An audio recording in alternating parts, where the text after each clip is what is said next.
Kao prvo stoji mi planer koji ja sve prepišem i lepim njegu puno stikera i takvih nekih stvari. Evo je za prošlu nedelju, za ovu nedelju nisam raščrtila, ali ću uraditi to. Sve skupo pišem domaćim, tačnije pišem, zato što ne pišem uvek. I evo još što stoji.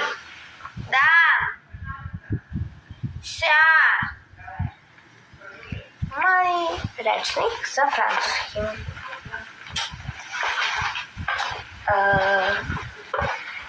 Prednica u kojoj stoji sve i svašta, tako da ako vam otvorim, bolje da vam ne otvaram. Da. Prednica u kojoj stoji najglavnije olovka, gumica, oštrih. Imam predobro oštrih, tako da. Lenjer, ali ne običan lenjer, već zgibnu.